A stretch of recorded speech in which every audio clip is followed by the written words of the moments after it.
Hey everybody, Gurmy's Coaster Yard here with another episode of Germanator Studios. And in today's episode, um, I did not hesitate to get started on the attraction to the left of our volcano. And I ended up deciding on, we're basically, yeah, we're gonna rip off Dinosaur from Animal Kingdom. It's okay. Um, hopefully we can do something a little different. Um, but you'll see how what we do is gonna be very similar.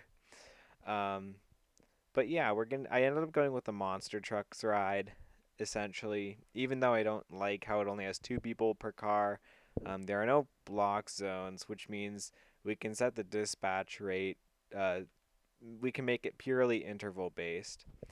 Um, so anyway, I'll get to that at a later point because we have not even built the ride yet, and we won't build it in this episode. But we do work on, and you'll notice this is a longer episode, and that's because we basically work on the entire queue building, as well as the entire station area.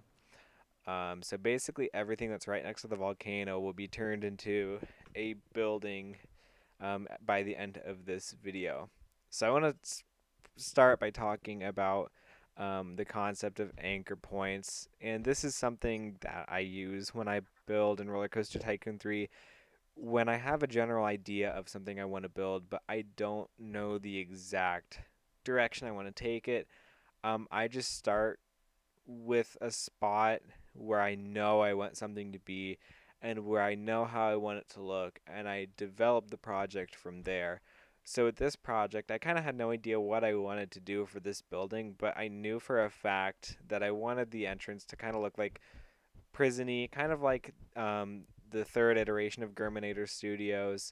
Um, you saw the industrial sort of design for our ride, which I believe was called Predator or something like that. I don't remember. It was the spinning coaster, but that I featured it a few episodes back. So I wanted to go with that, and I knew where I wanted it to be. So I started by building that, and that's those gray wall pieces you saw just there that you saw me place.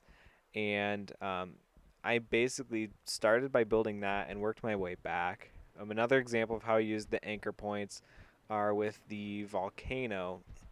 Um, I knew I wanted it to be towards the back of the section, so I used the service road as my anchor point for that. Um, Having built it before much anything else around here. So hopefully that makes sense. It's a pretty straightforward concept, and it's a fancy way of saying. I don't know what it's a fancy way of saying, but I hope you get the gist of it. Basically, if you have an idea but you don't have the entire design figured out, don't worry. Just build what you know you want where you know you want it and develop your project from there. And the glory of these games is that, especially in sandbox mode, you can delete whatever the heck you want and you don't have to pay for it.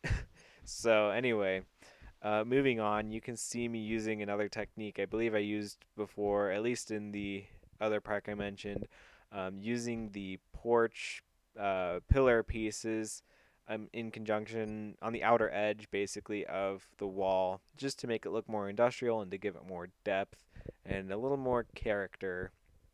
That way it doesn't just look like a blank gray wall. Sorry, we just had a power surge there. I'm recording this on my laptop, so it didn't affect me, um, but that just caught me by surprise. Anyway, it's probably a good thing because I need to move on from whatever it was I was talking about. I do want to talk about the actual design and sort of theme. So talking about ripping off Dinosaur, um, using that as sort of the base idea, I included that little planetarium piece because the whole theme of Dinosaur at Animal Kingdom is you're basically trying to save an iguanodon, I believe, from a meteor impact. Um, and so I thought, well, we could go with the whole meteor theme and sort of include a space idea. And this whole pre-show area is going to be like a research facility, so I thought that could be something interesting to fill the space with. And it I think in the grand scheme of things, as long as you're telling a story or you have a story in mind, you don't have to. You can leave gaps and allow, because there is not a lot of context within Rollercoaster Tycoon 3 if you don't force the context to be there. So you can sort of give a vague concept and allow the guests, or in this case, anyone who may download your parks or you may show them to sort of fill in the gaps on their own and to come to understand the story their own way. Or you can fill in the gaps for them. Um, Nevertheless, maybe I'm just making an excuse for having a loose theme, and I may very well change that planetarium piece in there. It's certainly not a it's certainly not beneath me to do so. But anyway, moving on from this topic, um, you can see here I'm basically including a skylight along here, similar to how I did it for the museum in a previous episode, and that's just to let some natural lighting in there. I think about things not only how they look from the outside, but how they look from the guest perspective or from the peeps perspective. And sometimes it's just sort of easy. Like you can picture what the attraction would look like if you were walking through it, or what you think would look good. And in my concept, I'm thinking it would look cool to have like this big open room with the skylights and have the natural light coming down. So that's the direction I decided to go with it. And you can see all that is enclosed now. And we're getting back to the part where I am running out of things to talk about. Okay, but I have been saved at the last minute. So I decided to adjust that exit path there. So instead of just exiting straight out right next to the entrance, I wanted to make it feed into the gift shop we designed in one of the previous episodes. And I figured that could double as the gift shop for the ride. And it could just make the exit a little further away from the entrance.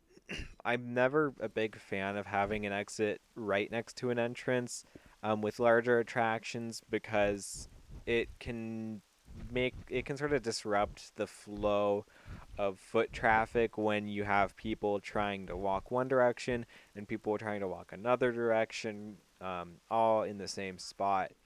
Um, Obviously that's what midways are, but in general, um, I feel like it just disrupts the flow and also kind of disrupts the theme. You want an attraction to feel inviting, and you want the energy of an attraction to develop in an organic way, and you don't really want the guests exiting an attraction to necessarily spoil it. It's different if it's just like a roller coaster and the people getting off the ride are all excited. That's sort of a self-feeding energy. But where storylines are concerned, I think it's worth considering um, trying to avoid having that overlap between people who have already experienced the attraction versus people who have not yet. Um, but that's sort of a case by case thing, so I won't tell you how to design your attraction. That's just what I prioritized in this case. And you saw me cover that with continuing the bamboo walls, that little exit pathway, but I may change that in the future because I'm not a big fan of how the bamboo goes right up to the industrial looking building. So I may make that an open pathway and just put fences on either side so people can't hop between the planters. Not that they would have any reason to. And here you can see me getting started on some theming for their actual ride itself. So talking about ripping off Dinosaur, which I'm not going to lie, that's pretty much entirely what I'm doing, even if I try and come up with an excuse. Um, where was I going with that? Oh, man, the guilt is it's just, I feel the guilt. I feel condemned. Anyway, not really, because Disney's going downhill. So we're basically fixing what they've made. And I think Dinosaur is closing anyway. But this is sort of like that warp tunnel. So I mentioned we're in a research facility. I think I ended up calling it the prehistoric. Oh, I don't remember now. You'll see it later on in the video, and I'll point it out then. But basically, it's like a time travel slash prehistoric research facility. So you can see me making this tunnel, and I used the space wall set. And one thing you'll notice I do is I change the colors slightly, so it kind of resembles almost the tunnel at Space Mountain, where it sort of tapers off at the end, or the colors sort of taper into one another. So it starts as just gray, and I figured by the end of it, it might be like glowing red hot or something. But you can see where the colors, I sort of adjust them. So it starts completely gray, then you get little speckles of red, and then you end with just little traces of gray remaining until the entire tunnel is red colored.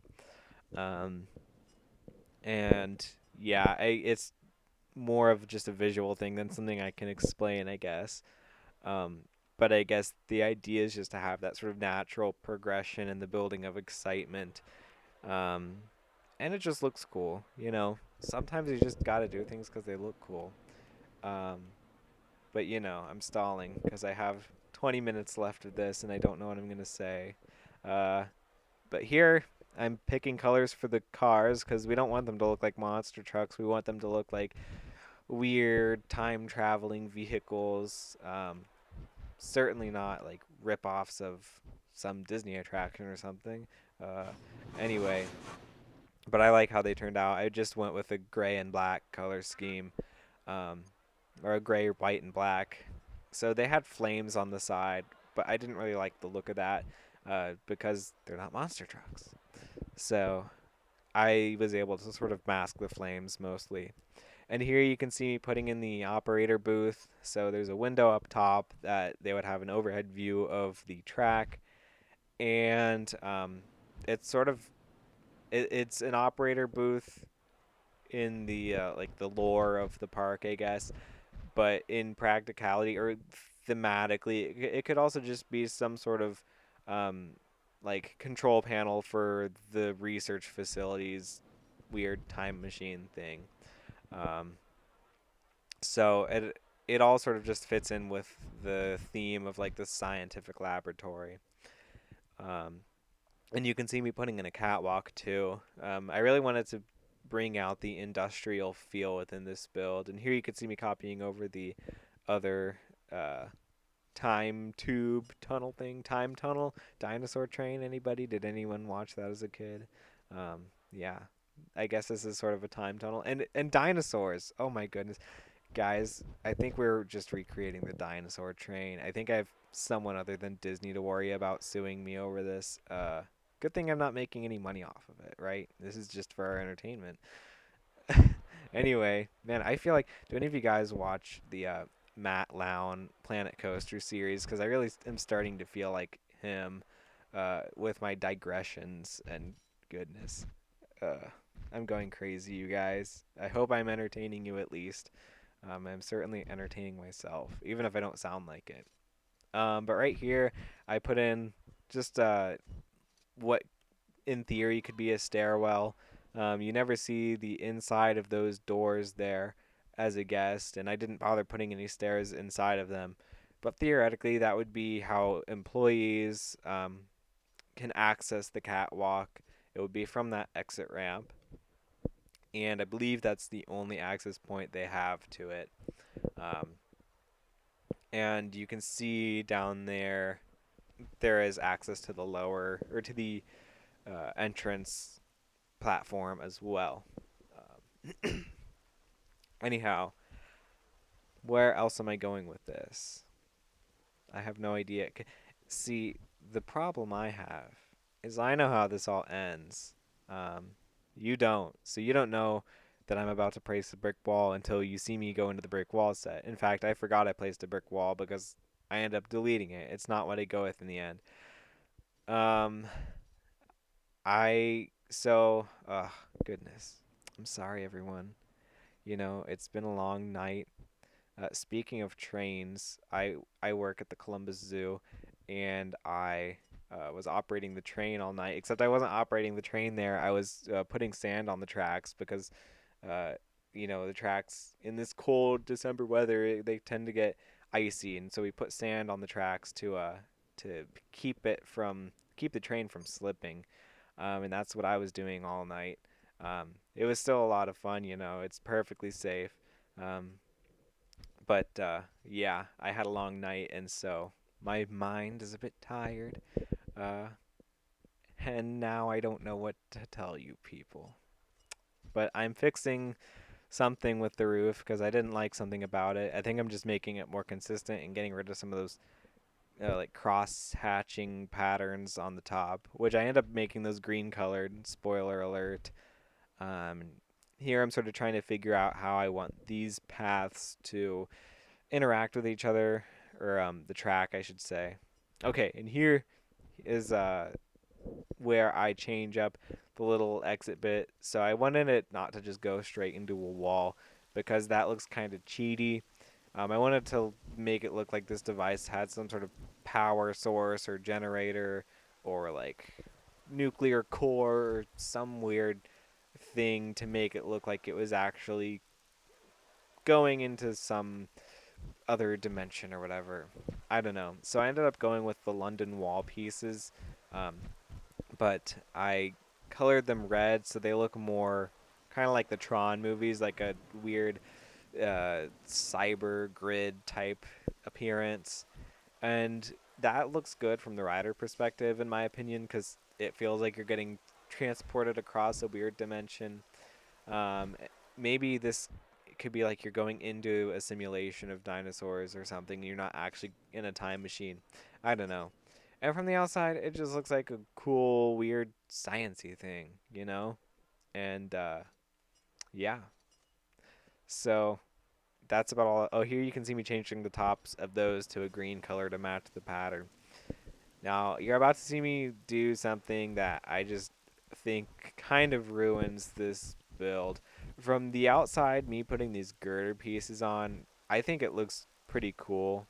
It definitely makes it look more sciency and like a weird government project. Not that I would know what a government project looks like. Beep bop boop, but you know, um, but inside those tunnels, the girder pieces just cut through the cut through the. I'm so embarrassed. It's so late, and I just said beep bop boop for no reason. Goodness, I apologize. Anyway, those girder pieces cut through the tunnel, and it just doesn't look great from the inside. So I may go back and make an adjustment to those if I feel like dealing with the problem of having put a roof on this building, which I do at the end of this episode.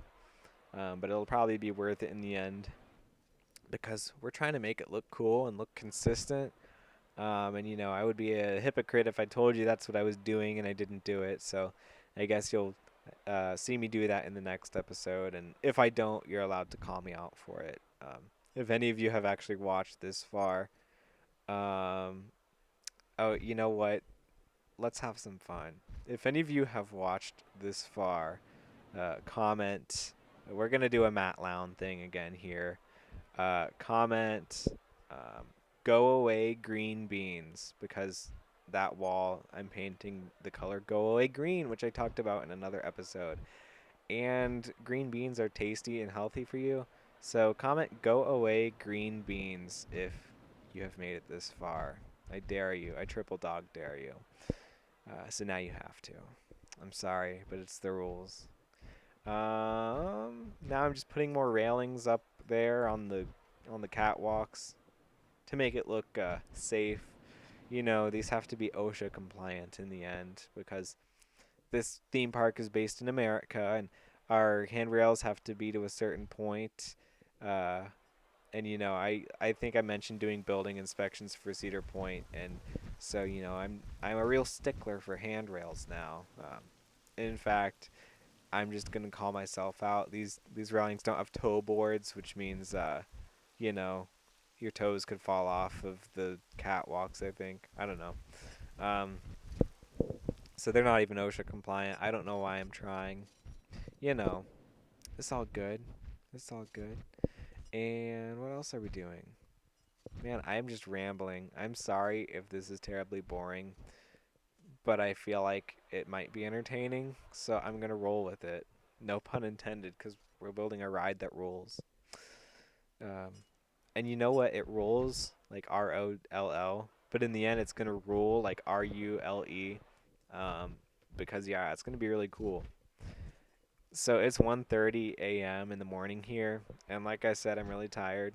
So, but I don't feel like doing a 30-minute voiceover twice. So what I record is what you get. And speaking of what you get to watch me build another control panel, but this one's over the exit platform. It's basically the same concept as the other one. It's just an overhead platform, so whoever's at the exit can dispatch vehicles. And we're just putting more sciencey looking generator things down there. Um, I think those are supposed to be like satellites because they have the solar panels. I think it's just referred to in the game as like a tower with solar panels, but you can't tell me it's not supposed to be a satellite. Um, and the solar panels, I feel like those look like they could be like electrical conduit type things feeding into the system. I don't know what their purpose would be on the ends where they're just sticking out, but um, man, I feel like a hypocrite because I feel like at the beginning of the series, I was like, we're gonna design a super realistic park, and now maybe it's the 1:30 a.m. aspect, but I'm kind of just like, you know what, continuity errors, they exist sometimes, but you know what? What would a good theme park be without some continuity errors? I mean, uh, I feel like every theme park has them in one spot or another. Like Kings Island's Mystic Timbers. Goodness, I feel like that has so many like little plot holes and continuity errors. And yeah. Anyway, I can't provide specifics on that because it's been a while since I wrote it. So, and I only remember noticing those in like 2017. Um, Anyway, sorry, Kings Island. I like you better than Cedar Point, so at least you have that going for you. But here you can see me extending the height of the walls, and I'm doing that because I want to make sure the ceiling is tall enough. I don't want the ceiling of the entire room to be the same as the ceiling for those little operating booths because I just think it would look better if if they were like their enclosed little rooms. It makes them almost look like they're shelters, or like a blast shield type of thing, or maybe a radiation shield. When they're a room within a room, if that makes sense. It makes it look more sort of self-contained and sciency. I feel like I've used that word a lot, and I don't really know what I mean when I'm using it. Um, but we're good.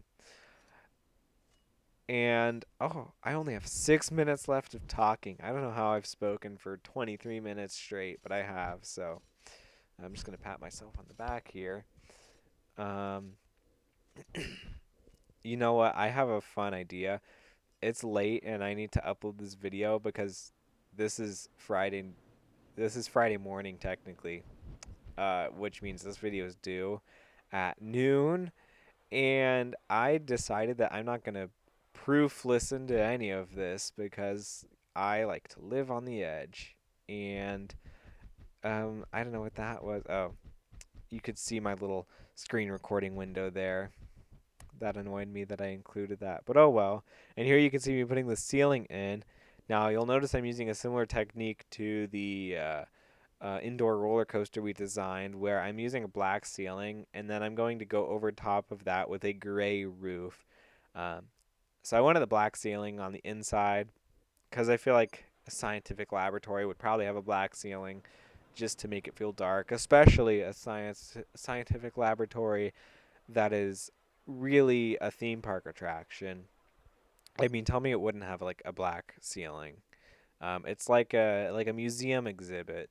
I feel like they have black ceilings, don't they? Um, I don't know, like a gallery type exhibit. Anyway, in here you can see me finishing off the backside with that go away green colored trim, and then just a gray trim where it's visible to the guests, or where we don't mind it being visible to the guests. Um, and yeah, not much to it. Um, and finishing off the ceiling. And this is going at 4 times speed, but I swear, like, it did not feel like it took this long when I was actually building it. Um, what we're about to move on to a different clip, so it's all good. And here, I think this is the stuff I filmed today. I worked on fixing up the connector between the ride building or the station building and the gift shop. I did some landscaping here first, and I made that roof flat to help sort of make it fit in a little better. But I do still think I'm gonna go in and open everything up in the end, just to make those buildings feel more separate from each other. And I think the shrubbery will help mask the fact that the exit pathway is open. And I really don't think it'll be an issue aesthetically, or thematically, that you can see people walking from one building to the other. So you can see I put some windows. I ended up putting windows on both sides and putting some plants on both sides. I liked the idea of having the trees behind that structure because, from the midway, it just having the trees behind it, you can see the guests will be able to see that they're poking up behind it, and it makes it feel, um, like the theme does not end where the building ends. It makes it feel like the theme of the environment, specifically with like the palm trees and everything, it just makes it feel like it continues on behind there. Like you're still in some sort of jungle, even though we all know that there's a giant concrete parking lot behind it. So, right here, I wanted to include one of the ride vehicles, um, in the front entrance area, um, just sort of like on a pedestal. But I couldn't figure out how to make the ride vehicles go there. It didn't work the way it would with an actual roller coaster in this game. So instead, I just went with the Peep Carrier car, I think, or was it the saloon car? We start with the Peep Carrier, but we go to the saloon car, the little sedan. And there, I was looking at those colors to sort of pick my colors for the car. And you saw that I put the small fire piece underneath it. That's so at night it sort of glows from underneath and looks cool. And the small little things of smoke on top or coming out from it look cool too. It just helps it look more, here's the word again, sciency. And yeah. So here you can see me sort of trying to figure out a name for this facility. I wanted something that sort of translates into a nice acronym, but prehistoric research center just seemed a little bland and boring. And what I ended up coming up with is, if I can remember it, well, I'll read it. Okay, the time and prehistory experimentation and research. Something. Time and prehistory experimentation and research, or TAPE. Oh, yeah, taper. Hey, we used that word already, talking about the little time tunnel things. Isn't that funny? Oh my gosh, I only have a few seconds left. Oh my gosh. Well, I made it to the end. Have a great day, and I'll see you in the next one. Goodbye.